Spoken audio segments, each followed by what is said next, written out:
Baik,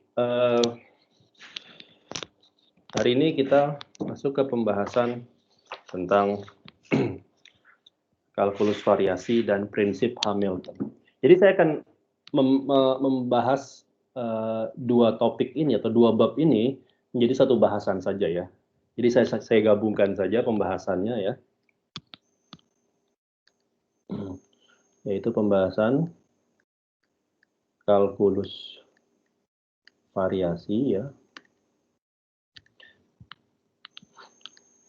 dan prinsip Hamilton. Karena memang kalkulus variasi ini merupakan pengantar untuk kita bisa menurunkan prinsip Hamilton di mekanika ya.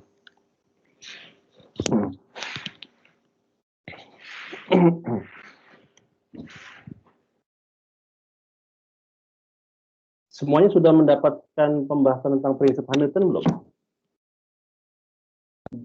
Di FISMAT 2-nya.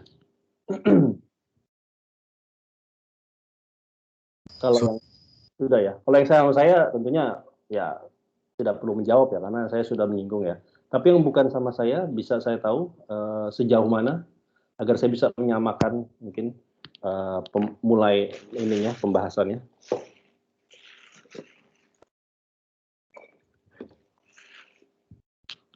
Halo, halo. Adakah yang di sini yang tidak ikut FISMAT 1 sama saya dan Hamilton tuh yang mana ya Pak?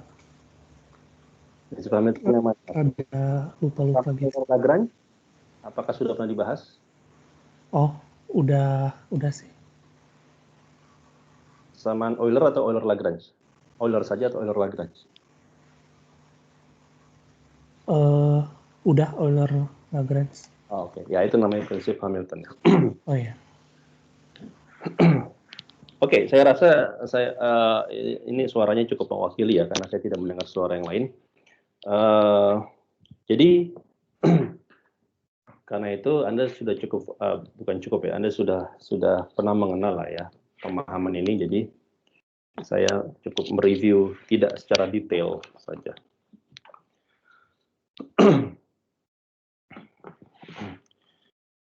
Jadi yang kita namakan sebagai prinsip Hamilton, ya, prinsip Hamilton ini juga dikenal orang sebagai nanti akan kita sebutkan ya, sebagai prinsip aksi minimum. Ya. Bahasa Inggrisnya least action principle, prinsip aksi minimum ya. Ini least action principle.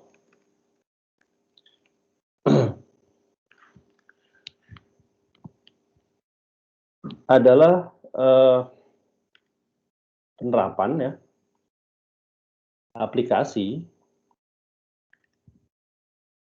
dari kalkulus variasi ya di mekanika.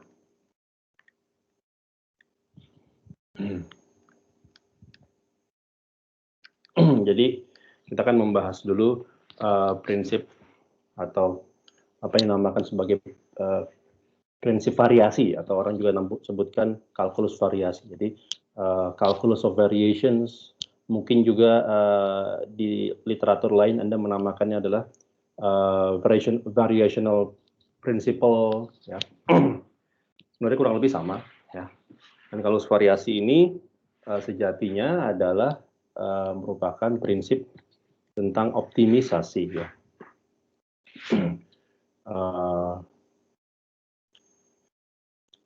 Prinsip tentang optimisasi, optimization.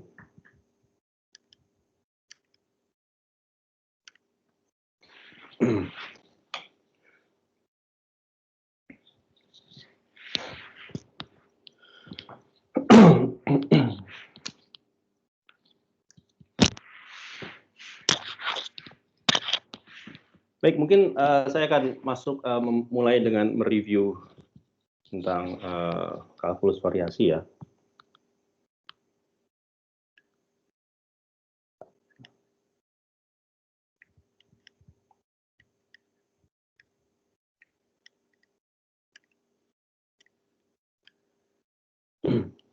Jadi ini merupakan cabang matematik, ya. Kalkulus variasi ini merupakan cabang matematika yang mempelajari yang mempelajari studi tentang optimisasi.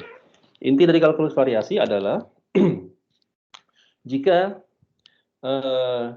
kita ingin menentukan atau gini, kita diberikan suatu integral, ya, yang orang namakan fungsional sebagai berikut, ya. Kita ingin menentukan atau mencari solusi, ya, solusi fungsi.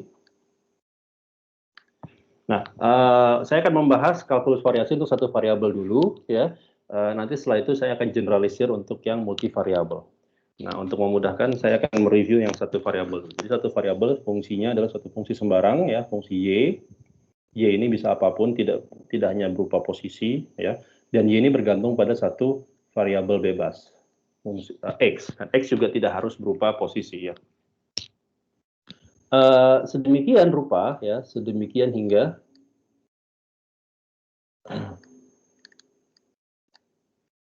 kuantitas, ya, kuantitas berikut yang saya namakan kuantitas istilah, saya berikan simbol J, ya. J ini didefinisikan sebagai integral dari X1 sampai X2, ya, X adalah variabel bebas tadi. X1 sampai X2 dari apa? Dari yang kita namakan fungsi Y, fungsi F maksud saya. F ini adalah fungsi yang bergantung, ya, pada fungsi Y, ya. F ini juga disebut orang sebagai fungsional. Selain bergantung pada Y, dia juga bergantung pada Y aksen, ya. Dan masing-masingnya keduanya ini adalah fungsi fungsi X maksud saya. Jadi saya tulis titik koma ini artinya kedua argumen ini adalah fungsi X. Oke, yang saya maksud dengan Y aksen itu, mungkin saya tulis di sini aja, ya. Y aksen itu artinya adalah dy dx atau turunan y terhadap variabelnya. Nah, saya ingin menentukan fungsi y sedemikian sehingga kuantitas j ini lebih tepatnya adalah ekstremum, ya. Menjadi optimum atau ekstremum, ya. Optimum atau ekstremum. Nah, saya perlu garis bawahi dulu istilah optimum atau istilah ekstremum ini, ya.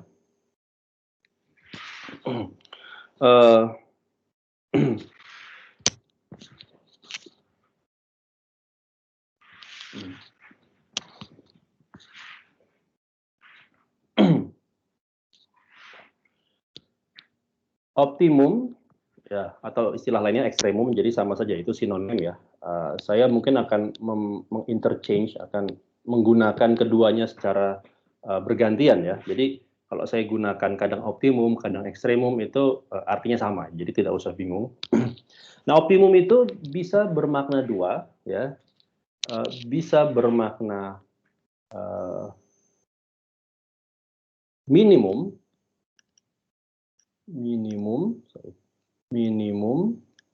ataupun maksimum, ya. Dan Anda istilah ini muncul dari kalkulus, ya. Kalau Anda ingat kalkulus biasa, kalau Anda punya fungsi, ya, gitu, ya. Ini adalah, katakanlah ini fungsi f sebagai fungsi x, ya.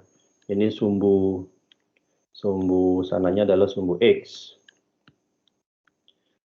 Nah, fungsi ini dikatakan punya titik maksimum maupun titik minimum, ya, ketika syaratnya apa? Ada yang tahu syarat minimum atau maksimum dari suatu fungsi?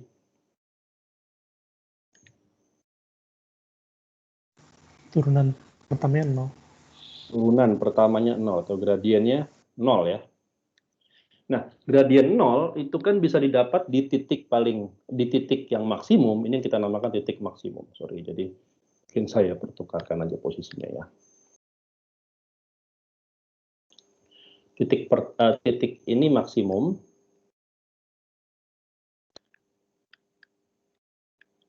Ini ya, atau minimum. Ya, di sini dari visualisasi ini Anda bisa memahami ya konsep titik maksimum dan titik minimum ya.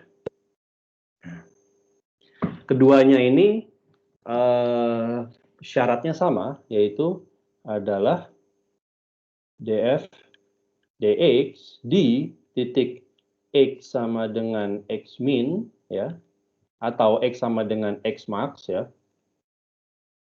Ini harus sama dengan 0. Ini kondisi ekstremum atau kondisi optimum ya.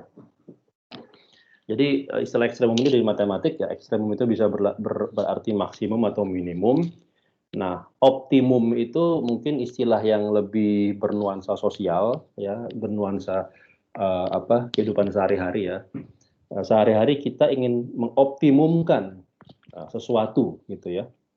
Nah, optimum ini untuk satu kasus bisa berupa, atau saya koreksi, sehari-hari kita ingin mengoptimumkan semua hal ya, semua aspek dalam hidup kita gitu kan.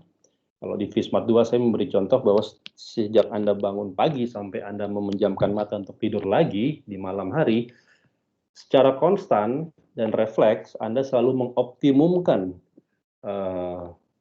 setiap detik dalam hidup Anda ya.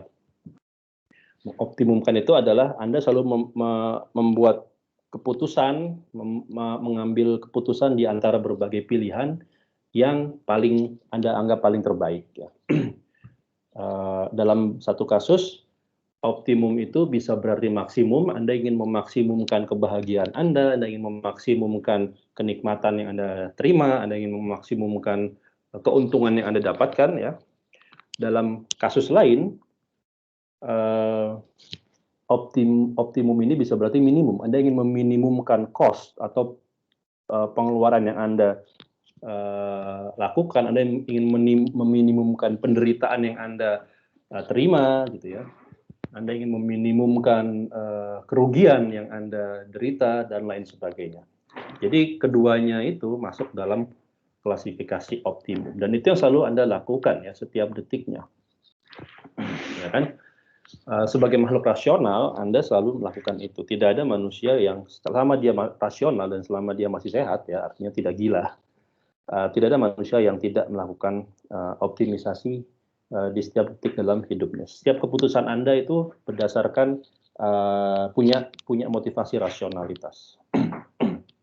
Dalam ilmu sosial, kenapa kita mengambil keputusan yang paling optimum itu karena kita adalah makhluk rasional, gitu ya.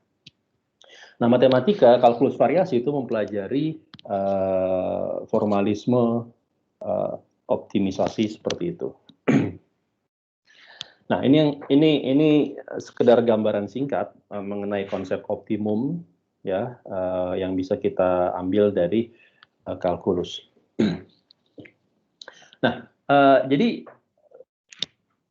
turunan pertama atau gradien dari fungsi tersebut sama dengan 0, ini hanya menjamin ekstremalitas atau nilai ekstremumnya ya.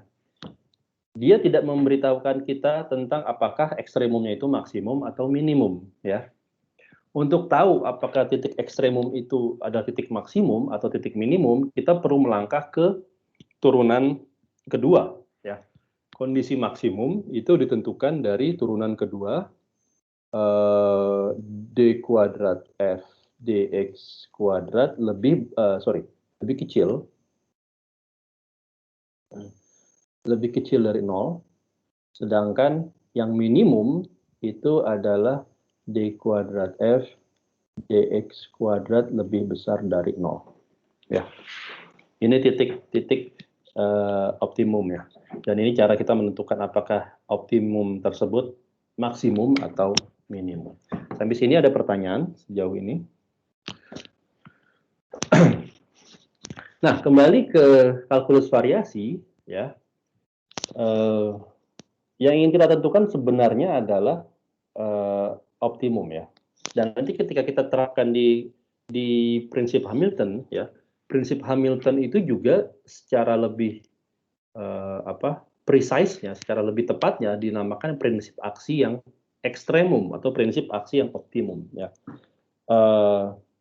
Hanya saja dalam banyak kasus mekanika, kondisi optimum itu berkorelasi atau ekivalen dengan kondisi minimum. Ya. Seperti misalnya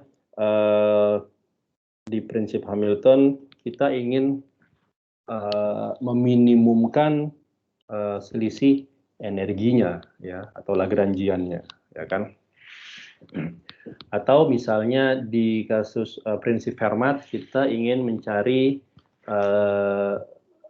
lintasan cahaya, di mana prinsipnya mengatakan bahwa cahaya akan mengikuti lintasan dengan dengan waktu tempuh yang minimum. Meskipun ada kasus-kasus di mana, misalnya pada kasus lensa gitu ya, cahaya menempuh ada kondisi di mana cahaya menempuh lintasan yang justru maksimum, ya. Tapi keduanya sama-sama optimum dan lain sebagainya. Jadi sebagian besar problem di mekanika itu dapat kita klasifikasi sebagai problem minimum, ya, atau itulah kenapa istilah prinsip aksi ekstremum ini lebih dikenal dengan istilah prinsip aksi minimum. Oke. Nah, lalu sekarang pertanyaan teknisnya bagaimana cara kita menentukan solusi. Jadi gini, J ini adalah suatu kuantitas, ya, suatu fungsional, ya, yang bergantung pada integral dari fungsional f. Nah, f ini, nilai fungsional f ini akan tentunya bergantung pada fungsi y, ya, dan fungsi y tentunya akan mempengaruhi fungsi y aksen. Jadi untuk nilai fungsi y yang berbeda, bentuk dari fungsional f juga berbeda, ya. Kalau fungsional f berbeda, integralnya terhadap x juga akan menghasilkan nilai j yang berbeda. Jadi di sini j ini bergantung pada bergantung pada input fungsi, inputnya itu fungsi y, ya. Ini yang kita namakan fungsional, ya. Fungsional itu kalau fungsi, ya, kalau fungsi itu inputnya adalah angka, outputnya adalah angka, ya. Misalnya fungsi f sama dengan x kuadrat, ya. Kalau kita masukkan inputnya adalah x sama dengan 1, ya, outputnya 1 juga. Kalau kita masukkan x-nya adalah 2, outputnya f-nya adalah 4, gitu kan. Inputnya fungsi, outputnya fungsi. Nah, kalau fungsional, saya ulangi. Kalau fungsi, inputnya angka, outputnya angka, ya. Kalau fungsional, inputnya fungsi, ya, outputnya angka. Oke. Nah, bagaimana cara kita secara teknis menentukan hal tersebut? Nah, di FISMAT 2 Anda sudah belajar, kita idenya adalah memvariasikan. Jadi ilustrasinya dapat kita gambarkan sebagai berikut, ya.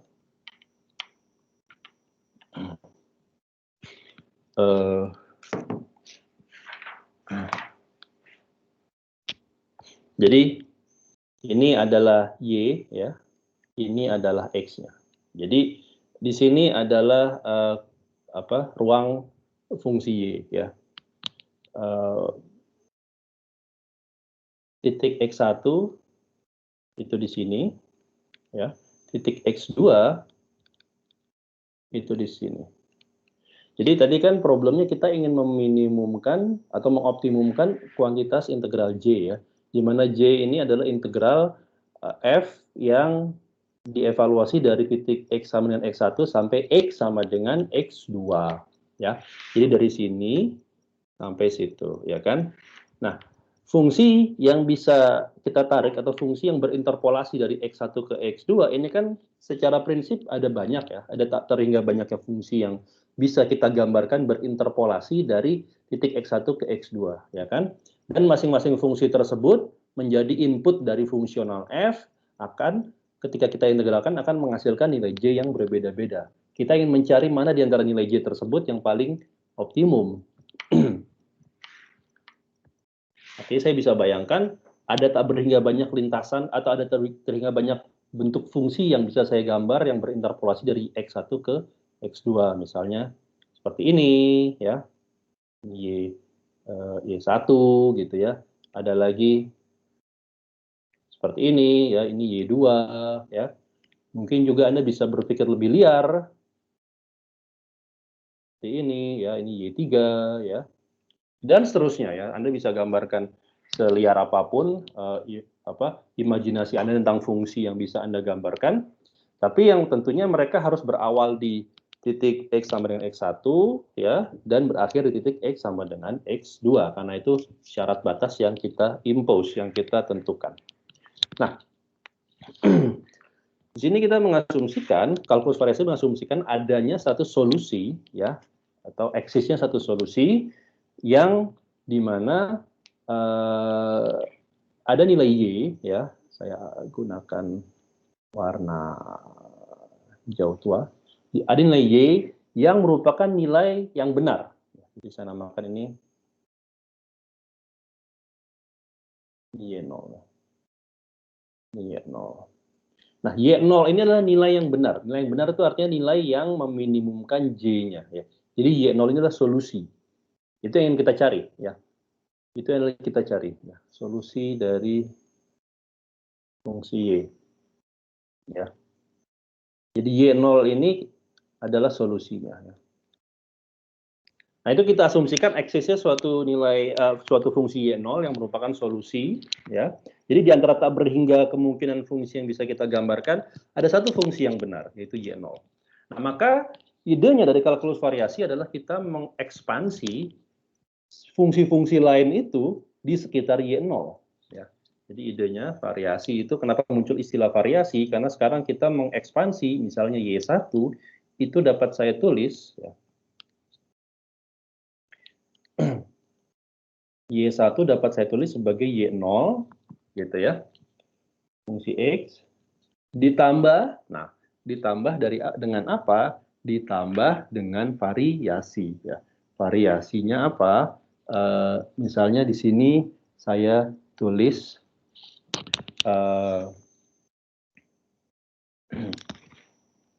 saya tulis pakai parameter variasinya, mungkin saya gunakan alfa gitu ya.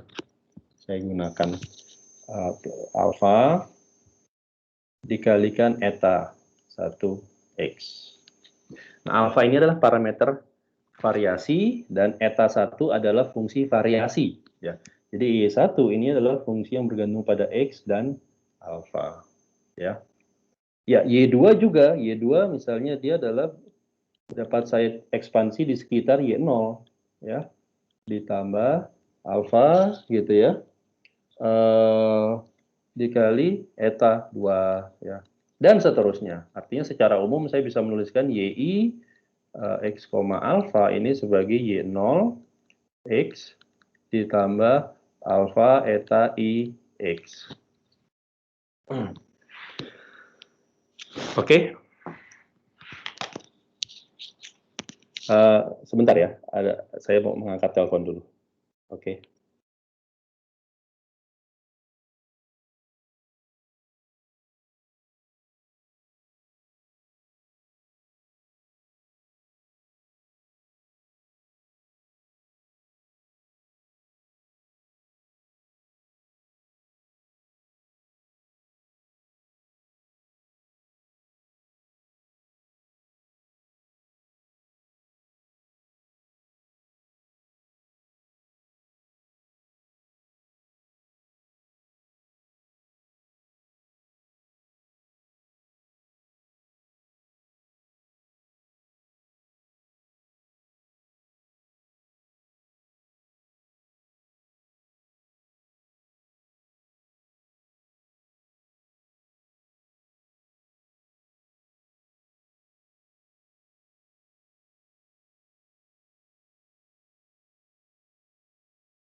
Oke, halo, bisa dengar kembali suara saya?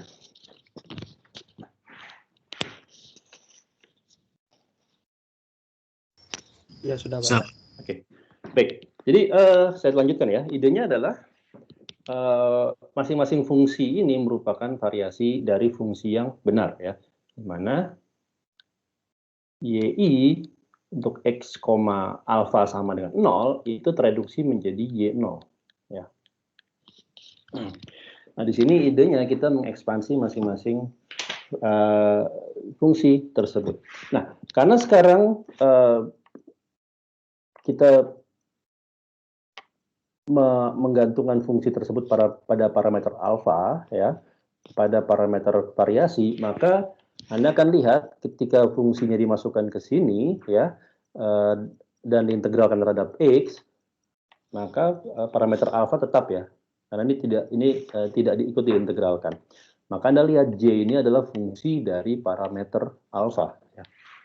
Jadi kita bisa melihat J sebagai fungsi dari alfa ya, di mana dia didapatkan dari integral dari y(i) gitu kan, y(i) sebagai fungsi dari x dan alfa ya, lalu y(i) aksen ya sebagai fungsi x dan alfa juga ya, dan keduanya fungsi x.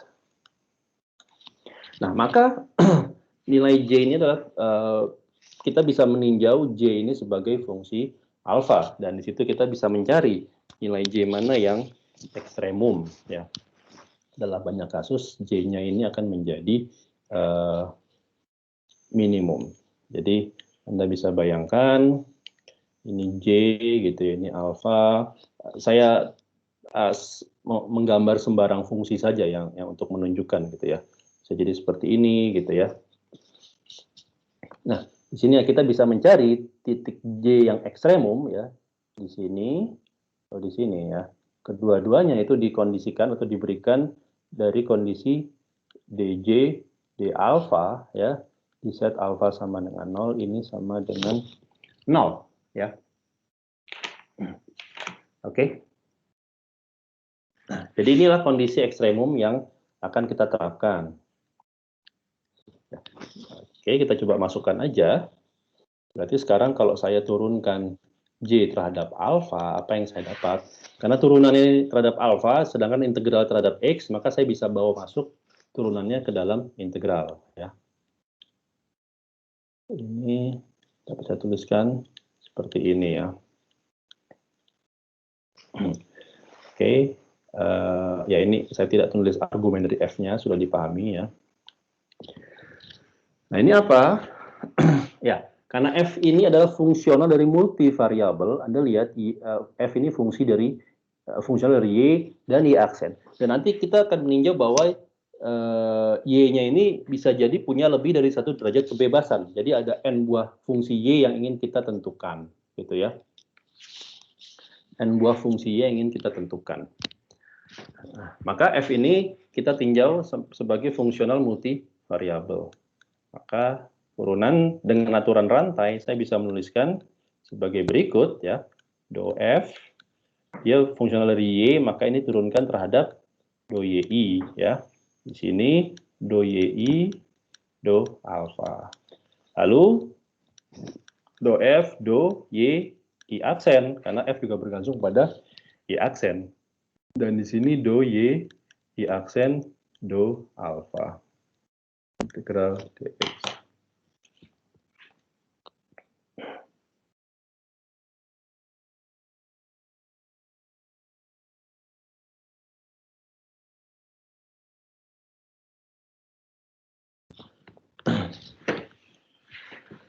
Oke, nah kita tahu turunan y terhadap alfa itu apa, ya kan? Di sini kita melihat turunan y terhadap alfa adalah eta i, ya. Maka di sini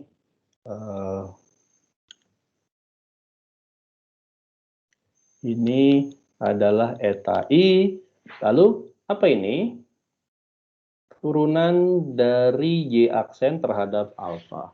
Nah, karena kalau tadi y(i) itu adalah Y0 plus alfa eta I, di mana Y0 dan eta I ini adalah masing-masing fungsi X, maka YI aksen, saya turunkan kedua ruasnya terhadap X, ya. Berarti ini jadi Y0 aksen plus alfa eta I aksen, di mana eta I aksen adalah turunan dari fungsi eta I terhadap X. Ya.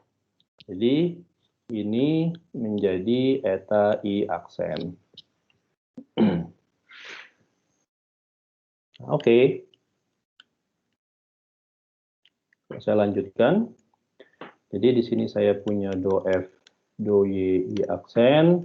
Ini ada eta I, ditambah do F, do Y, I aksen. Nah, ini saya tulis seperti ini ya. D eta I dx.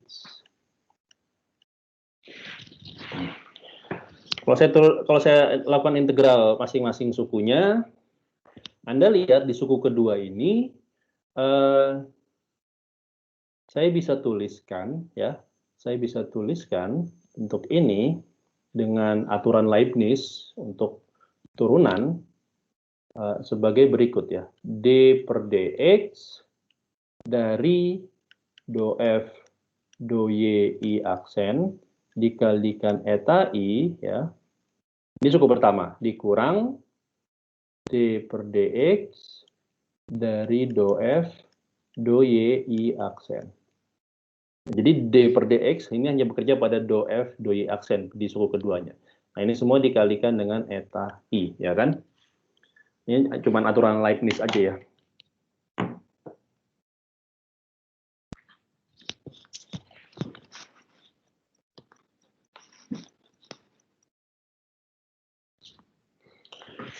Oke. Nah, jadi kalau saya sorry, ini di ruas kiri adalah do J ya. Do J do alpha. Ini adalah integral X1, X2. Nah, Anda lihat suku pertama dan suku ketiga ini sama-sama saya bisa keluarkan eta I-nya ya. Yang tidak bisa saya keluarkan eta I-nya adalah suku kedua, karena eta I ini ada di dalam turunan terhadap X. Jadi saya gabungkan ini suku pertama dan suku kedua. Ya. Sorry, maksudnya suku pertama dan suku ketiga ya. Jadi di sini saya tulis minus D per dx dari do F do Y I aksen. Ya, ini mengalihkan eta I diintegralkan terhadap X. Ditambah, nah saya pisahkan suku keduanya. Suku kedua ini adalah D per dx dari do F do Y I aksen eta I dx. Oke.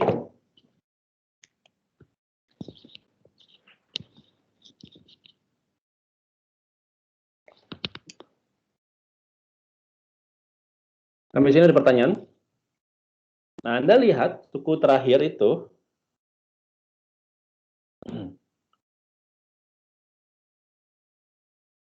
Anda lihat suku terakhir itu.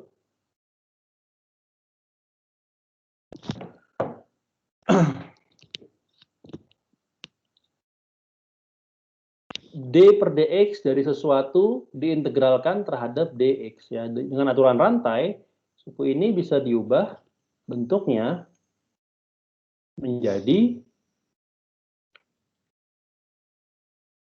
integral dari D sesuatu itu sendiri, ya kan? Ini cuma aturan rantai biasa di kalkulus. Nah, integral dari D sesuatu, dari diferensial sesuatu adalah sesuatu itu sendiri, ya.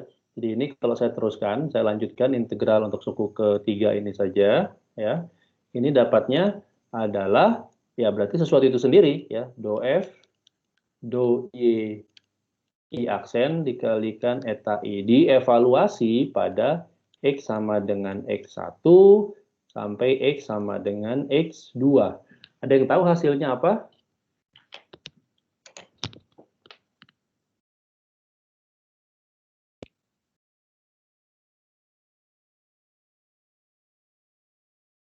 Nol, Pak. Kenapa nol? Itu suku boundary. Ya, kalau kita lihat dari syarat tadi di atas, ya, kita mensyaratkan bahwa apapun variasi fungsi Y, dia harus punya satu sifat yang sama, yaitu dia berawal di X1 dan berakhir di X2. Oke, nah artinya boundary-nya di X1 dan di X2. Dengan kata lain, kalau Anda lihat, karena semua fungsi ini berawal di titik yang sama dan berakhir di titik yang sama juga, maka variasi di titik awal itu sama dengan 0. Demikian pula variasi di titik akhir sama dengan 0. Dengan kata lain, maka eta, ya, eta I, ya, di X1 itu harus sama dengan 0, ya. Eta I di X2 juga harus sama dengan 0, ya. Karena kalau tidak, maka tidak bisa kita dapatkan kondisi YI semuanya sama dan sama dengan Y0. Ya. Jadi ini yang kita namakan sebagai syarat batas. Ya. Boundary condition. Syarat batas. Nah, maka syarat batasnya tersebut, kalau kita terapkan di sini, Anda lihat, ini ada suatu fungsi, tapi dikalikan dengan eta I. Nah, eta I di titik-titik batas itu 0. Jadi di eta I di X2 0, eta I di X1 0. Maka ini suku ini semuanya adalah 0. Ya. Dengan kata lain, maka saya punya suku yang bersisa, ini do J, do alpha, sama dengan integral do F, do YI min ddx, do F, do Y, I aksen. Ini mengalihkan eta I dx, ya kan? Jadi tinggal sisanya ini saja. Nah, tadi kita syaratkan syarat ekstremum bagi fungsional J adalah bahwa turunan ini ya di set alfa sama dengan 0, ini harus sama dengan 0, ya kan? Nah, berbeda dengan yang tadi, Anda lihat integral ini itu berawal di X1 dan berakhir di X2, ya. Jadi integral ini eta I ya tidak selalu 0, ya, kecuali di titik batas, ya. Jadi eta I ini tidak selalu 0 dalam integral, karena kan dalam integral kan tidak hanya X1 dan X2, tapi juga ada nilai X di antara nilai X1 dan X2. Oke. Jadi eta I ini belum tentu 0, ya. Dan karena integralnya untuk sembarang X, maka satu-satunya cara agar ini semua integral ini sama dengan 0 adalah bahwa integrannya harus sama dengan 0. Integrannya artinya dalam kurung kurawal ini harus sama dengan 0. Dari situlah kita dapat persamaan yang terkenal yang kita namakan sebagai persamaan Euler. Do F, do Y, I aksen sama dengan 0. Oke, inilah. Nah, ini persamaan apa? Inilah persamaan yang menjamin bahwa J-nya itu harus bakal ekstremum, ya. Ini kita namakan sebagai persamaan Euler. Persamaan Euler. Dan persamaan Euler ini adalah satu persamaan, kalau Anda lihat, persamaan diferensial. Solusi dari persamaan Euler adalah nilai Y sama dengan Y0 tadi, ya. Jadi ini solusinya adalah nilai Y yang benar tadi, ya. Y sama dengan Y0. Jadi ketika kita ingin mencari nilai J yang ekstremum, kita cukup mencari solusi dari persamaan Euler ini, ya. Anda semua sudah tahu ya cara menerapkan persamaan Euler ini, ya. Mungkin saya akan singgung beberapa contoh saja sedikit. Contohnya, ya, yang paling simpel adalah mencari geodesik di bidang datar, ya.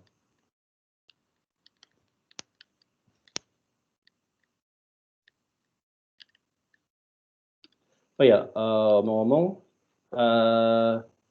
ketika saya mengajar FISMAT 2 di semester lalu, saya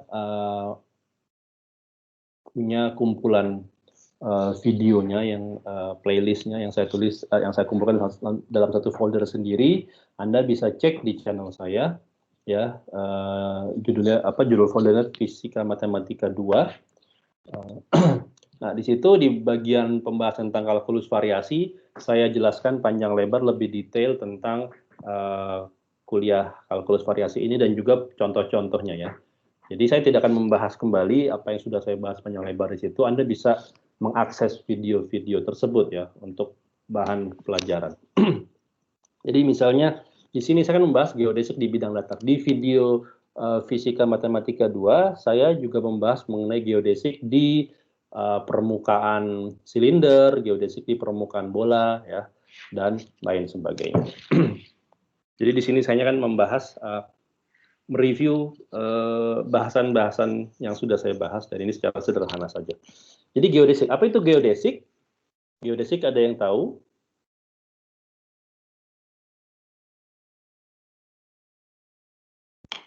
Definisi geodesik itu apa?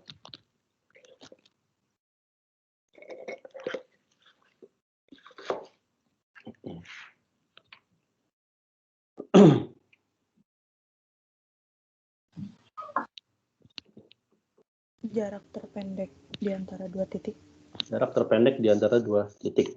Oke, betul sekali. Jadi di sini saya meninjau misalnya geodesik di ruang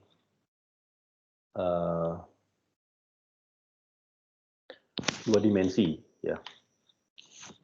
Ini adalah sumbu Y, ini sumbu X. Ya, saya punya titik A. Titik A ini koordinatnya adalah XA, YA. Saya punya titik B. Titik B ini koordinatnya adalah XB, YB gitu ya.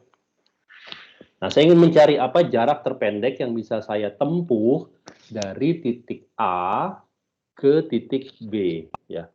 Tentu ini pertanyaan yang terdengar bodoh ya, karena secara refleks kita sudah tahu ya bahwa ya pasti garis lurus, dan memang benar geodesik atau jarak terpendek pada kasus ini adalah garis lurus. Tapi itu tidak selalu ya, tidak selalu jarak terpendek itu adalah garis lurus, ya kan? Sebagai contohnya, counter example-nya saya di video kuliah Fismart 2 itu membahas bahwa geodesik di permukaan bola itu bukan garis lurus, melainkan adalah great circle atau ekuator ya, segmen dari garis ekuator pada permukaan bola. Nah,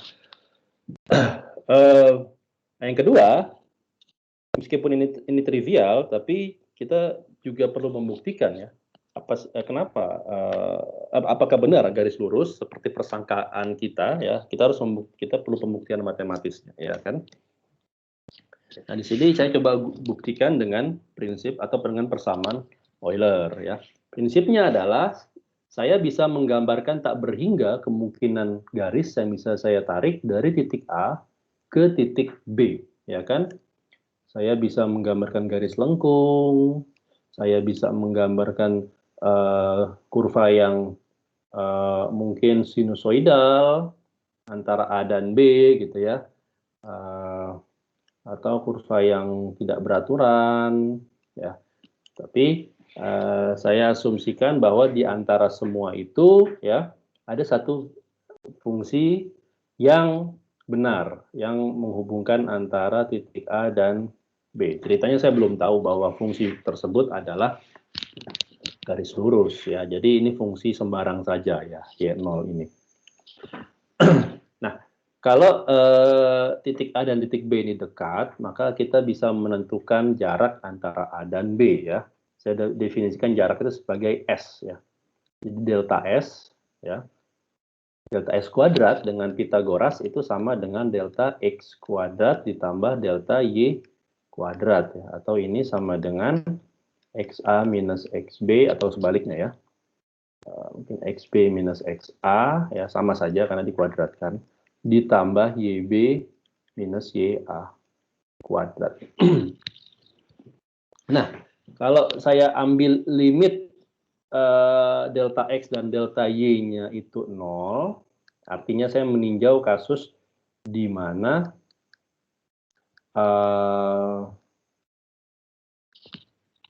kasus infinitesimal ya, jarak infinitesimal, maka persamaan ini tereduksi menjadi ds kuadrat sama dengan dx kuadrat ditambah dy kuadrat, ya kan? Nah,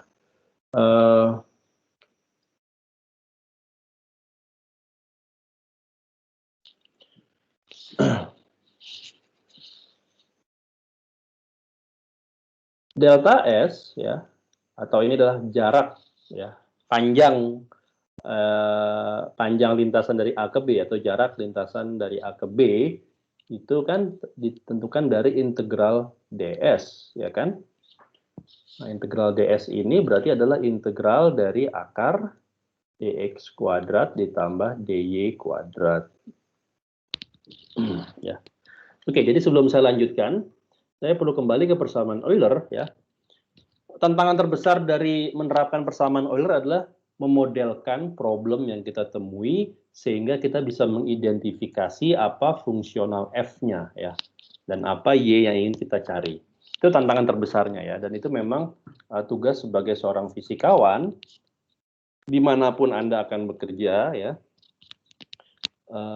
Seorang fisikawan itu harus terlatih untuk memodelkan suatu problem alam, ya, suatu fenomena atau suatu problem di alam, ya, baik itu problem murni maupun problem terapan, menjadi model berbahasa matematika, ya. Nah, gunanya kuliah FISMAT yang Anda sudah pelajari itu mempelajari teknik matematik untuk mengattack atau menyelesaikan model matematik yang Anda buat, ya. Tapi sebelum bisa menyelesaikannya, Anda harus bisa memformulasikan dalam bentuk model matematik. Nah, itu tantangan terbesarnya. Ya, bagaimana kita menerjemahkan problem realita di alam ke dalam bahasa matematik. Ya, setelah kita terjemahkan, sisanya itu problem FISMAT, problem matematik biasa. Saya tidak katakan itu mudah ya, tentunya di FISMAT Anda belajar berbagai teknik untuk bisa menyelesaikan persamaan matematik ya. Tapi tantangan terbesar Anda sebagai fisikawan adalah bagaimana membawa problem yang ada di realita di alam ke dalam bahasa matematik, ke dalam model matematik. Ya. Seperti ini contohnya, bagaimana saya ingin menyelesaikan problem geodesik ini dengan bahasa matematik yang tadi kita formulasikan, yaitu adalah persamaan Euler. Nah, saya dapatkan seperti ini ya.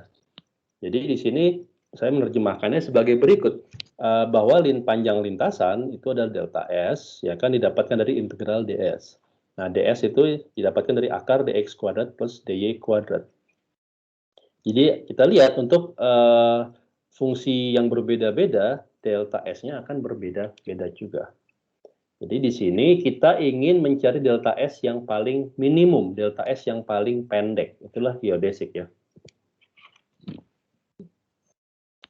Jadi geodesik, kita ingin mencari delta S yang minimum. Berarti kita bisa identifikasi delta S ini sebagai kuantitas J. Ya. Nah, tapi apa kuantitas F-nya? Nah, ini tidak persis sama seperti F yang tadi kita lihat. Nah, di sini kita menerjemahkannya lagi. Nah, Anda lihat fungsi-fungsi tersebut ini dapat dinyatakan sebagai Y fungsi X, ya kan? Sebenarnya juga bisa di-inverse ya, sama saja. Saya bisa menyatakan Y fungsi X itu sebagai X fungsi Y, ya kan? Artinya apa? Saya bisa menjadikan Y di sini, saya punya kebebasan untuk memilih Y sebagai fungsi X atau X sebagai fungsi Y, ya.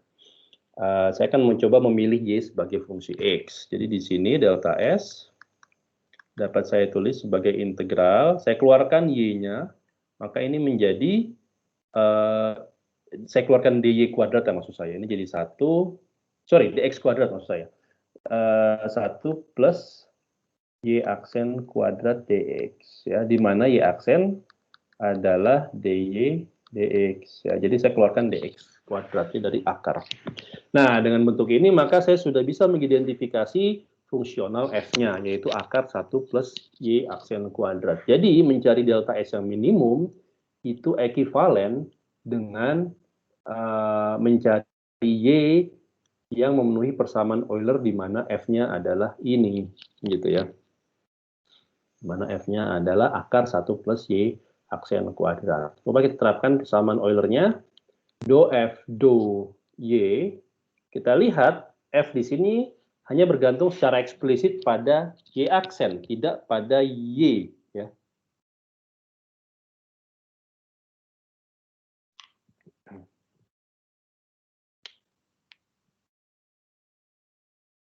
Oke. Nah, maka dia sama dengan 0. Oke. Karena ini sama dengan 0, maka do F do Y aksen atau D per dx dari do F do Y aksen ini juga sama dengan 0 ya dari persamaan Euler.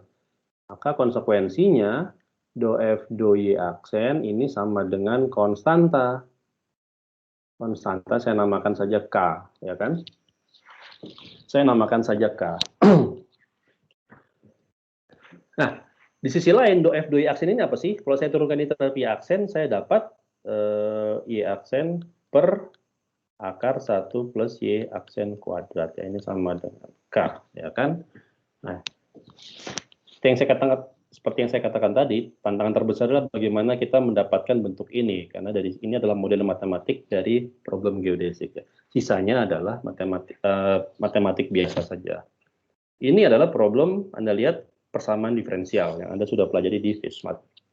Bagaimana kita menyelesaikan ini? Anda lihat ini cukup menguntungkan karena persamaan diferensial ini separable, ya, bisa dipisahkan. Jadi kalau saya kuadratkan kedua ruas, saya dapatkan K kuadrat 1 plus Y aksen kuadrat.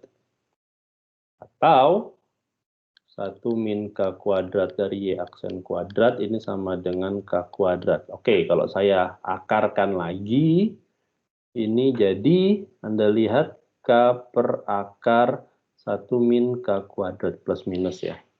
Tapi apapun ini, semuanya adalah konstanta ya, karena K adalah konstanta. Jadi saya namakan ini sebagai suatu konstanta baru, saya namakan saja M. Ya. M itu suatu konstanta baru. Nah, Y aksen adalah dy dx, maka kalau saya integralkan terhadap X, ya, jadi dengan kata lain, Y adalah integral Y aksen dx, maka ini saya integralkan, karena M adalah konstanta, maka integralnya simple, jadi mx plus konstanta lain, ya, konstanta integrasi. Nah, artinya di sini saya dapat solusi dari persamaan Euler, Y sebagai fungsi X adalah sama dengan plus minus mx ditambah B. Ya. Di mana M dan B ini adalah dua buah konstanta. Tapi fungsi apa ini? Kita tahu bahwa ini adalah fungsi linier. Ya. Fungsi linier. Kalau Anda plot fungsi linier, kurvanya adalah garis lurus. Ya. Dengan gradiennya positif maupun negatif. Ya. Tergantung tanda mana yang Anda ambil. Ini adalah garis lurus. Dengan kata lain, di sini kita sudah membuktikan bahwa memang garis lurus merupakan geodesik pada bidang datar. Oke, ini sekedar contoh ya. Ada yang mau bertanya sampai sini? Mungkin di FISMAT 2-nya kurang jelas.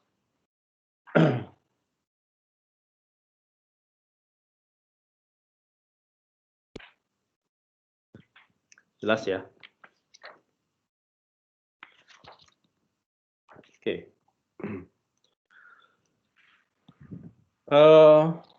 Mungkin saya akan bahas satu contoh lagi, ya, ini contoh yang cukup terkenal, ya. Contoh yang cukup terkenal, dan contoh ini adalah sebenarnya contoh yang memicu lahirnya studi kalkulus variasi di kalangan para matematikawan, ya. Ini yang orang namakan dalam bahasa Latin adalah brachistochrone. Brachistochrone, ya. Brachisto itu artinya tercepat, chron itu kronik waktu, ya. Jadi brachistochrone ini sebenarnya problem waktu tercepat atau problem waktu terpendek, ya. Ya, ini mirip dengan prinsip Fermat, hanya saja prinsip Fermat itu untuk cahaya, untuk benda yang tak bermassa, sedangkan brachistochrone ini untuk objek bermassa. Jadi intinya adalah sebagai berikut. Problemnya adalah sebagai berikut.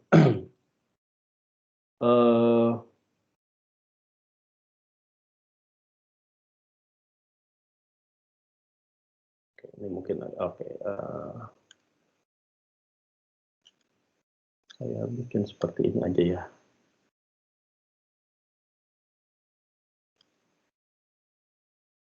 Jadi idenya adalah di bidang 2 dimensi saya punya gaya gravitasi ya, seperti ruang fisis yang kita alami seperti biasa ya. Tidak harus gaya gravitasi ya, tapi pokoknya gaya yang konstan ya.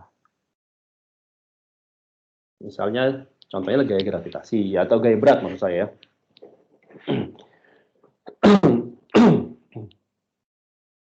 Gitu ya. Jadi saya punya percepatan gravitasi yang besar konstan pada arah sumbu Y gitu ya. Ini arah sumbu Y, X gitu ya. Nah, saya punya suatu objek bermasa ya yang saya taruh di titik A ya. Bermasa M gitu ya, saya taruh di titik A. Ya. Saya ingin mencari lintasan apa yang dalam 2 dimensi ya, dalam bidang 2 dimensi, lintasan apa yang bisa membawa objek bermasa M dari titik A tersebut meluncur ke titik B, tapi dalam waktu yang tercepat atau tersingkat, ya. Dalam waktu yang tersingkat. Ya, ini seperti yang saya pernah ceritakan di kuliah FISMAT 2, problem ini pertama kali diposting ya,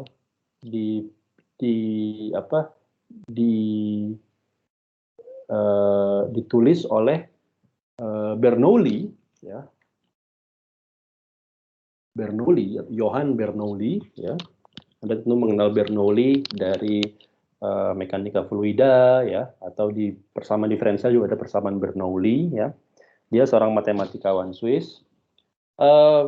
Bernoulli menantang seluruh matematikawan Eropa untuk menjawab pertanyaan dia, yaitu ya ini ya, apa lintasan yang bisa membawa objek bermasa M dari titik A ke titik B ya dalam pengaruh medan gravitasi yang konstan secepat mungkin. Dia menantang para matematikawan Eropa. Ada 5 jawaban, ada 5 matematikawan yang menjawab tantangan dia. Ya, saya lupa siapa saja kalau saya nggak salah. Yang pertama adalah Leibniz, yang kedua adalah saudaranya Bernoulli sendiri, saudaranya Johann Bernoulli, yaitu Jacob Bernoulli. Lalu ada L'Hopital, ya. Satu lagi saya lupa, dan yang terakhir adalah Isaac Newton.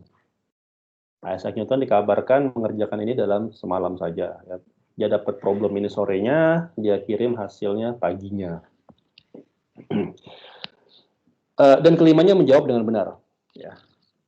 Problem ini menarik, kenapa? Karena sangat counterintuitif ya, sangat melawan intuisi kita ya. Kita cenderung berpikir ya, intuisi kita cenderung mengatakan bahwa oke, kita gambar saja garis lurus ya gitu kan, gambarkan saja garis lurus ini pasti garis lurus pasti lintasan terpendek kan, karena dia lintasan terpendek maka otomatis dia memberikan waktu yang terpendek gitu kan. Intuisi kita mengatakan gitu ya kan. Itu akan benar kalau tidak ada pengaruh gaya di salah satu sumbunya. Jadi kalau ini misalnya ruang hampa tanpa ada pengaruh gaya, baik di sumbu Y maupun sumbu X, benar bahwa garis lurus merupakan lintasan terpendek sekaligus lintasan yang memberikan waktu terpendek. Itu terjadi pada kasus cahaya ya.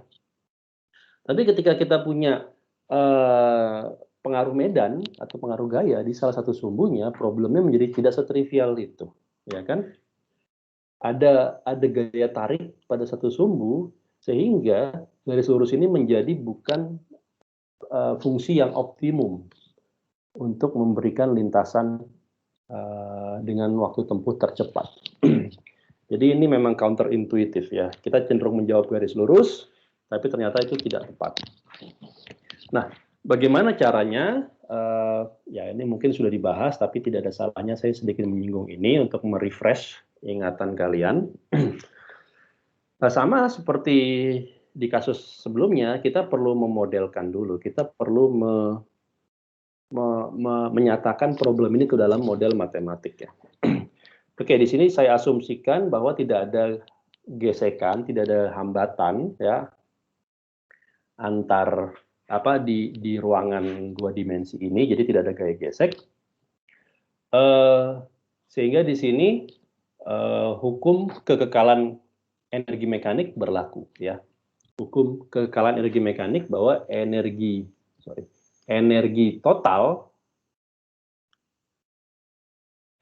mekanik total ya, atau ya kita terbiasa menulisnya E saja ya, di titik A ini akan sama dengan energi total di titik B.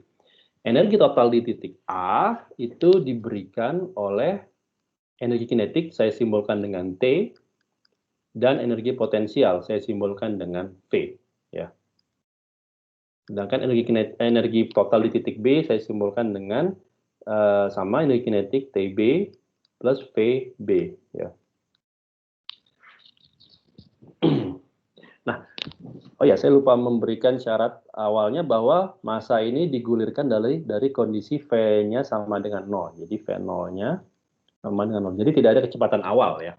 Jadi dijatuhkan saja, tidak didorong. Nah, karena tidak ada kecepatan awal, maka saya bisa ambil energi kinetiknya 0. Gitu ya. Energi potensialnya, ya energi potensial adalah ketinggian dari A ke B ya. Oke. Nah, saya namakan energi potensialnya adalah Y gitu ya, MGY ya. Di titik B saya bisa mengambil energi potensial di titik B ini 0 ya. Maka energi kinetik di sini adalah ya setengah M VB kuadrat gitu ya. V tadi V kecil. Jadi artinya gini, dari persamaan energi ini saya dapatkan setengah M V kuadrat sama dengan MGY gitu ya. MGY. Ya, M-nya bisa saya cancel, maka saya dapatkan kecepatannya itu diberikan oleh akar 2GY, ya kan? Nah, saya berdiri tolak dari ini. Ini tentunya sesuatu yang sudah Anda familiarnya dengannya ya. Kecepatan kecepatan jatuh. Nah, ini kecepatan bergantung pada Y, ya kan? Artinya sekarang kita tahu bahwa V itu adalah DS, ya. S di sini adalah ini ya, segmen ini adalah S ya. Panjang segmennya ini adalah delta S ya. DS DT ya. Kalau gerak ke dalam 2 dimensi ya berarti jaraknya jarak 2 dimensi ya, berarti DS ya. Kalau cuma 1 dimensi ya berarti saya DY atau DX saja ya. Tapi sekarang gravitasi hanya ada pada 1 dimensi ya, hanya pada arah Y saja. Itu jadi gravitasinya tetap ada pada arah Y.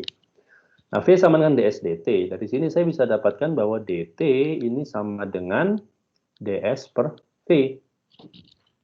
Ya, kalau saya masukkan ds itu karena 2 dimensi, ini adalah akar dx kuadrat ditambah dy kuadrat dibagi dengan, ya ini juga akar ya, akar 2GY. Oke. Nah, dt adalah elemen waktu tempuh. Untuk mendapatkan waktu tempuh total, berarti saya integralkan dt ya. Berarti di sini saya mengintegralkan akar gitu ya, dx kuadrat ditambah dy kuadrat dibagi 2GY. Oke. Jadi di sini kita sudah bisa terjemahkan ya problemnya ke dalam bahasa matematik. Tadi problemnya kita ingin meminimumkan waktu tempuh T ya. Jadi di sini T-nya adalah integral dari fungsional tersebut ya. Artinya T-nya ini akan bergantung pada fungsi Y pada Y sebagai fungsi X, atau sebaliknya X sebagai fungsi Y, gitu ya. Nah, kita ingin T yang minimum, maka T di sini berperilaku seperti kuantitas J yang ingin kita ekstremumkan. Nah, sekarang bagaimana mengidentifikasi F-nya? Oke, di sini ada beberapa cara, ya. Ada beberapa cara. Pertama, sama seperti pada geodesik tadi, ya. Cara pertama, sama seperti pada kasus geodesik tadi, saya bisa mengasumsikan Y fungsi X.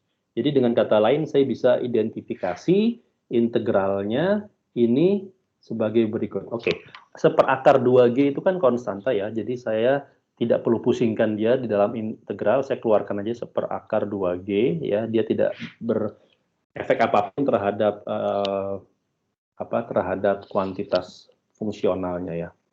Jadi di sini saya bisa tuliskan F-nya sebagai 1 plus Y aksen kuadrat per Y, ya, ini dx. Maka F-nya adalah ini.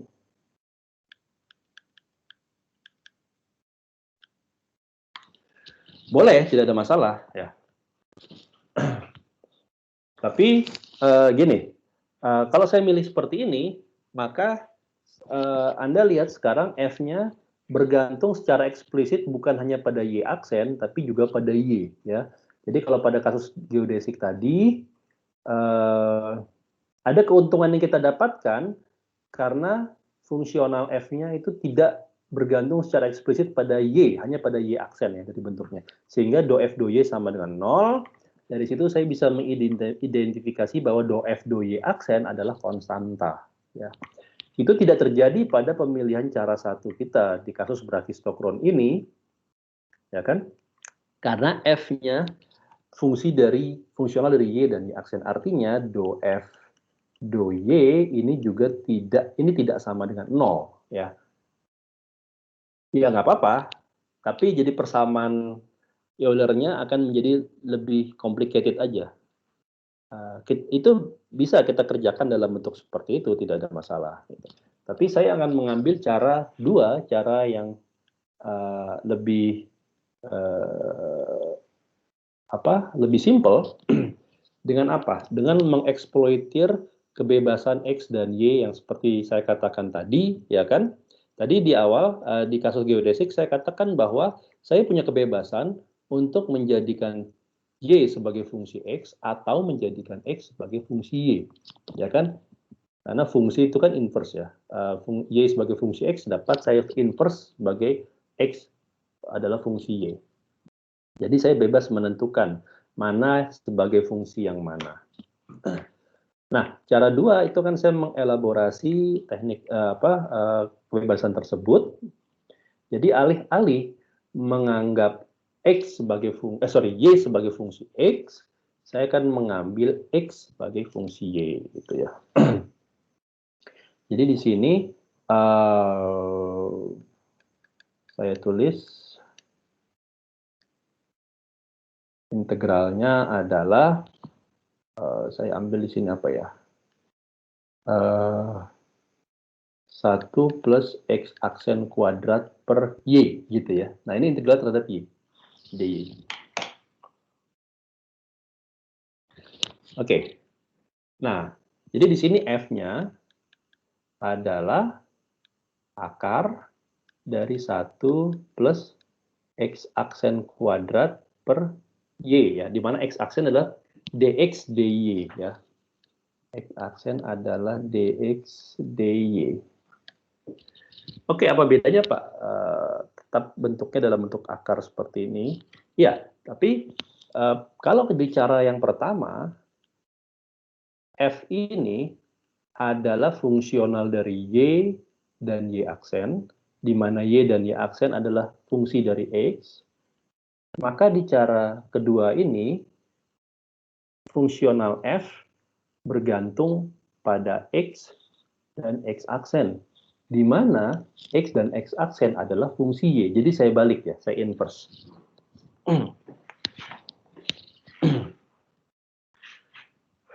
Sampai sini ada pertanyaan?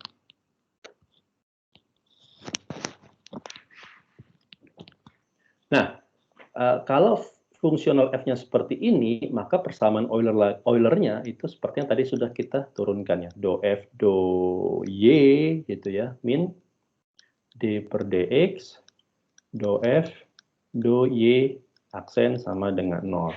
Nah, bagaimana kalau sekarang fungsional F-nya seperti ini? Ya, nggak usah bingung, kita berpatokan pada apa fungsinya dan apa variabelnya. Di kasus pertama, fungsinya adalah Y, variabelnya adalah X. Di kasus kedua, di cara kedua, fungsinya adalah X, variabel bebasnya adalah Y. Maka dengan seperti itu, persamaan Euler untuk cara 2 ini dapat saya tulis sebagai berikut. Do F do X min D per dy do F do X aksen sama dengan 0. Paham ya? Jadi di sini jangan terjebak pada bahwa Y itu pasti fungsi X. Tidak. X dan Y itu punya kebebasan untuk menjadi mana yang variabel bebas, mana yang terikat ya, tergantung Anda melihat. Dan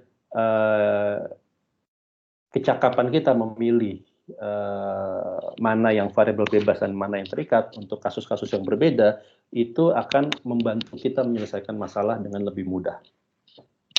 Oke, sampai sini ada pertanyaan mengenai cara 2 ini. Saya belum menyelesaikan ya. Saya baru menunjukkan 2 alternatif saja.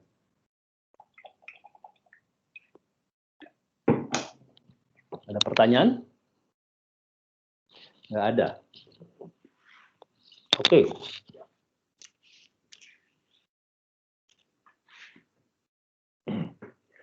Nah, baik. Kenapa cara kedua? Karena sekarang Anda lihat, pada cara kedua, F hanya bergantung secara eksplisit pada X aksen, tidak pada X. Dengan kata lain, do F do X-nya sama dengan 0. Nah, karena do F do X sama dengan 0, maka problem ini mirip menjadi problem geodesik tadi. Jadi tersimplifikasi, ya kan? Kalau saya boleh sedikit kembali ke atas, kalau Anda perhatikan persamaan Euler ini, itu secara umum adalah persamaan diferensial orde minimal 2. Ya. Orde minimal 2, ya kan? Karena di sini ada do F do Y aksen, ya. Saya asumsikan F bergantung pada Y aksen, maka di sini akan muncul Y aksen, ya. Nah, kalau Y aksen diturunkan terhadap dikerjakan D per dx terhadap Y aksen, akan muncul Y double aksen. Kalau kebergantungan F terhadap Y aksen tidak sederhana, maka nanti ada Y double aksen dikalikan dengan Y aksen, atau dengan fungsi Y aksen. Jadi, di sini minimal persamaan diferensialnya orde 2. Minimal saya katakan. Bisa jadi lebih tinggi ya. Dan bisa jadi non-linear. Kondisi suku pertama sama dengan 0 pada kasus geodesik itu mensimplifikasi persamaan problem kita, sehingga yang tadinya persamaan diferensial orde 2 dengan ini sama dengan 0, maka reduksi menjadi orde 1 karena sekarang kita bisa langsung mengintegralkan D per dx-nya, ya kan? Berarti D per dx dari ini sama dengan 0. Berarti ini sendiri adalah konstanta. Itu artinya kita sudah mengintegralkan persamaan Euler ini, ya. Istilah teknisnya adalah kita sudah mendapatkan first integralnya, integral pertamanya sudah kita dapatkan, dan sangat mensimplifikasi masalah. Dari kuliah FISMAT 1, Anda punya pengalaman bahwa mencari solusi persamaan diferensial orde 1 itu selalu jauh lebih mudah dibanding mencari solusi persamaan diferensial orde 2 atau orde yang lebih tinggi. In principle, PDB orde 1 yang linear itu kita punya solusi umumnya. Tapi PDB orde 2, bahkan yang linear, itu belum tentu kita punya semua solusi umumnya. Ya. Itu yang linear, apalagi yang non-linear, maka menjadi lebih complicated. Nah, jadi itu semangatnya. Jadi kalau memang ada yang bisa kita reduksi menjadi sesederhana mungkin, kenapa tidak? Oke, jadi berdasarkan motivasi tersebut, saya akan mengambil cara 2 untuk menyelesaikan problem Brachistochrone ini. Sampai sini ada pertanyaan? Nggak ada ya? Oke, saya asumsikan tidak ada. Jadi sekarang saya mengambil F-nya adalah akar 1 plus X aksen kuadrat per Y. Nah, karena do F do X-nya 0, ya, maka langsung aja saya tulis ya, do F do X aksennya sama dengan konstanta, ya kan? Nah, untuk alasan yang akan memudahkan saya nanti, konstantanya ini saya definisikan sebagai seperakar 2. Ya. Seperakar 2A. Ya. A ini juga konstanta ya. Jadi boleh kan saya mendefinisikan konstanta dengan terhadap konstanta lain gitu ya. Itu konstanta. Nah, do F do X aksen ini apa? Berarti ini turunan dari F terhadap X aksen. Ya. Turunannya adalah oke, ini ruas kirinya berarti adalah, kalau saya turunkan terhadap X aksen, saya punya 2 dikali setengah dikali X aksen, berarti X aksen saja gitu ya, dikali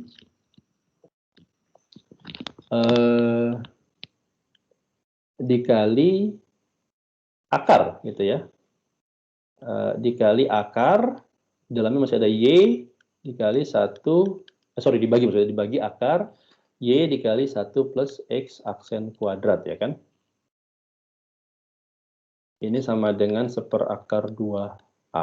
Oke, jadi tadi ada alasan kenapa tadi saya gunakan akar dalam seperakar 2A untuk mengcancel akar ini jadinya ya.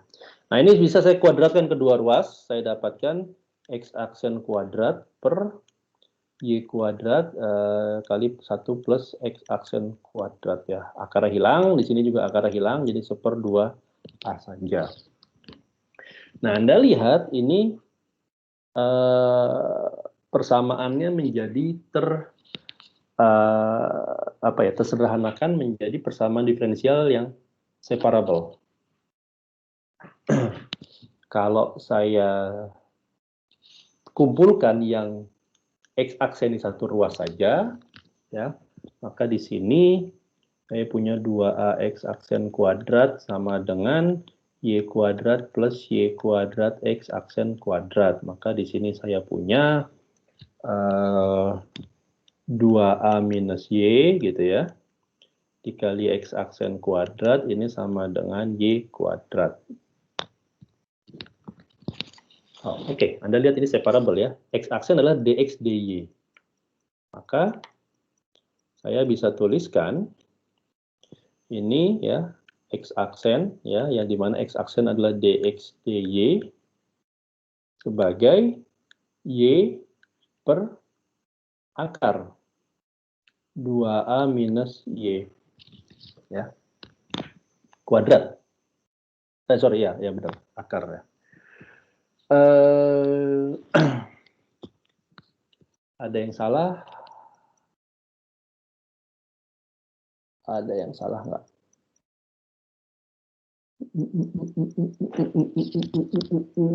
Ya benar ya.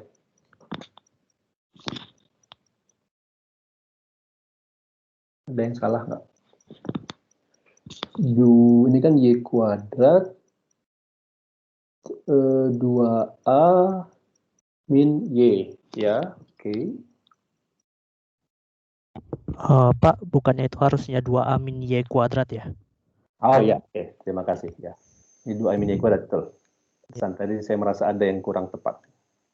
2A min Y kuadrat, makasih.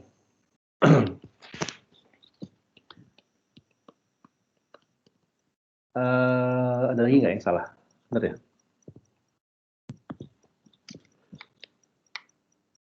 Super X.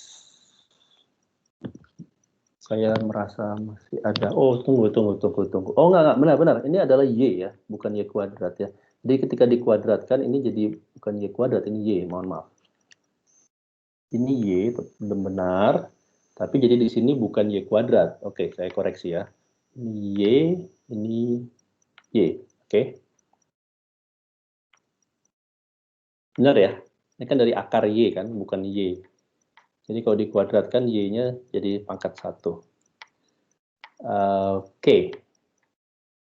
Ya kan? Nah, oke, jadi di sini ada problemnya. Problem di sini. Jadi seperti ini ya. Nah, ini kalau saya akarkan, maka ini kan jadi akar Y. Maka untuk jadi menghilangkan akar di pembilangnya, saya tarik, saya jadikan seperti ini ya. Ini sama aja ya, 2AY min Y kuadrat. Oke, Anda lihat. Ini sama aja ya. Benar ya. Nah, berarti saya bisa mencari X sebagai integral terhadap Y. Ya, sorry, di sini ada dy per akar 2AY min Y kuadrat. Oke, saya minta waktunya mungkin ya sekitar 5 menit paling lama ya. Untuk menyelesaikan contoh ini. Nah, ini integralnya bisa kita selesaikan in principle ya. Kita lakukan substitusi yang substitusi yang akan kita lakukan bentuknya seperti apa? Ada yang bisa kebayang substitusinya? Substitusinya adalah saya ambil di sini Y, saya substitusi ya, substitusi. Y-nya adalah A1 min cos theta. Ya.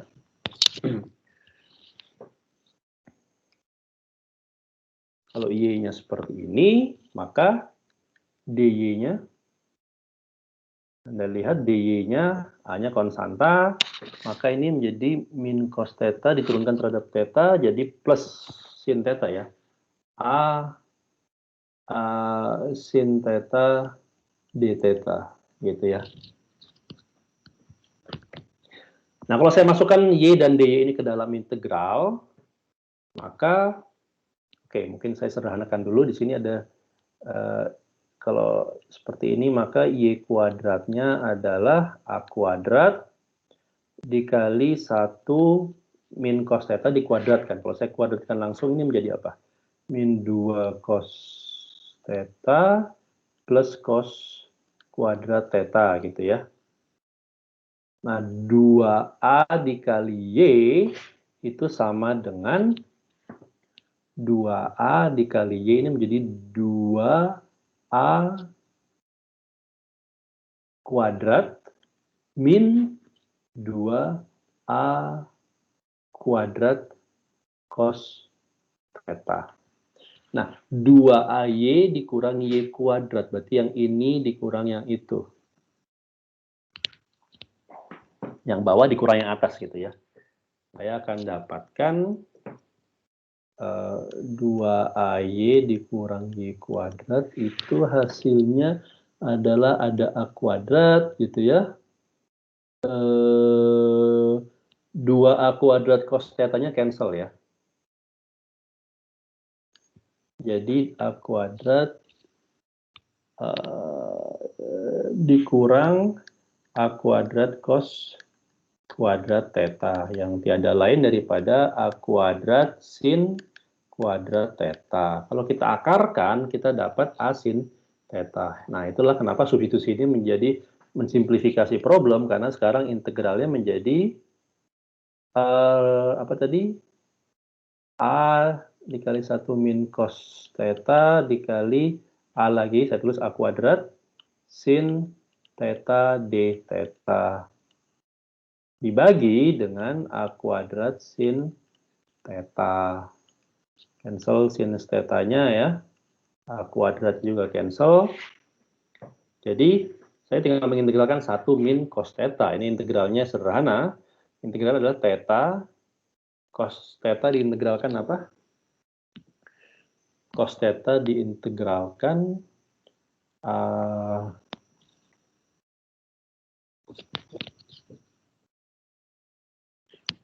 sorry, saya ada A-nya. A-nya harusnya cancel nggak ya? Y dy A kuadrat Di sini ada, oh sorry, ini di akar jadi tinggal A saja, bukan A kuadrat ya, mohon maaf. Jadi ini akarnya di sini adalah A. Oke ya, jadi A kuadratnya nggak cancel, cuman A-nya saja yang cancel.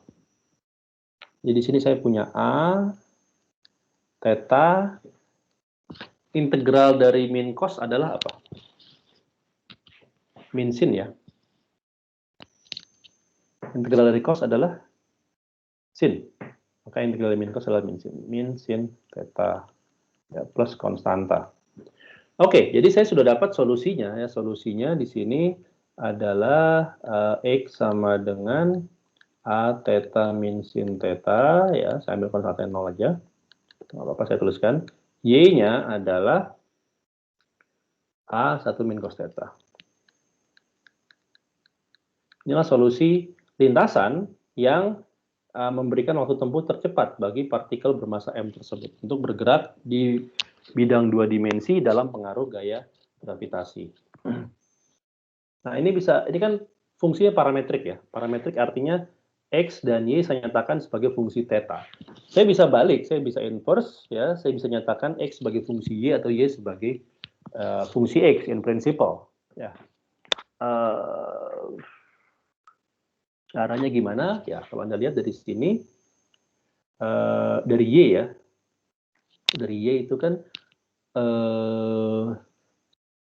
theta atau cos theta ke 1 min cos theta adalah Y per A ya. Maka cos theta adalah apa? 1 min Y per A. Dengan kata lain, theta-nya adalah arcus cos dari 1 min Y per A. Oke, saya masukkan theta ini ke dalam X. Jadi di sini saya punya X sama dengan A dikalikan arcus cos 1 min Y per A min sin dari arcus cos 1 min Y per A.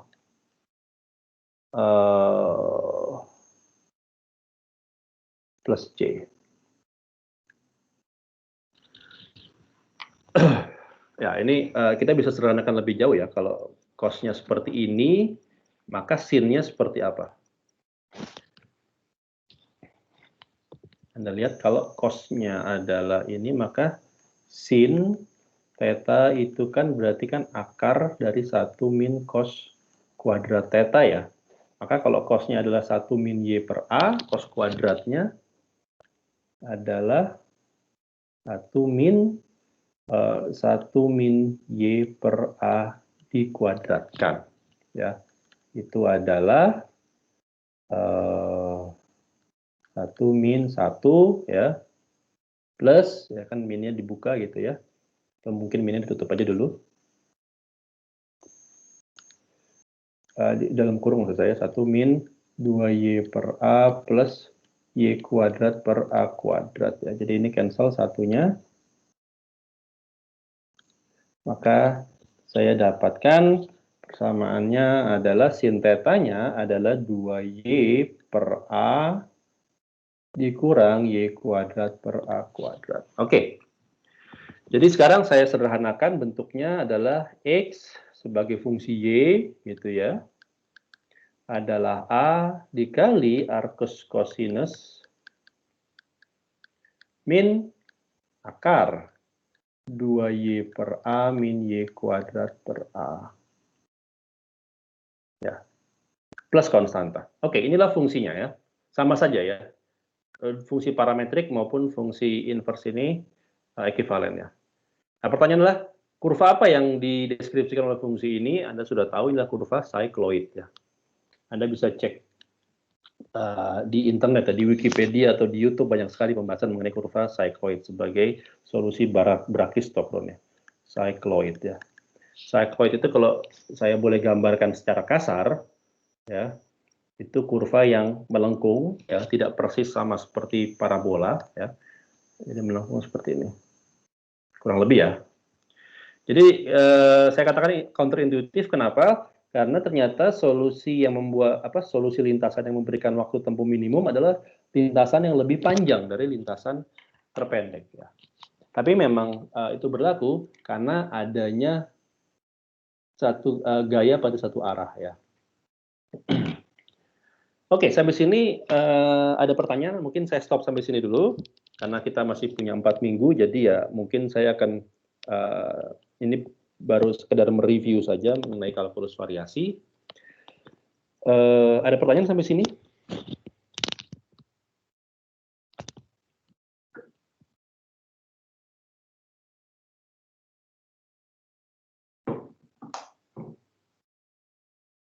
Tidak ada pertanyaan.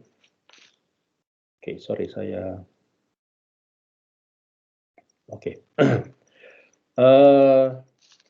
Baik, kalau tidak ada pertanyaan, saya akhiri sampai sini ya. Saya stop recordingnya.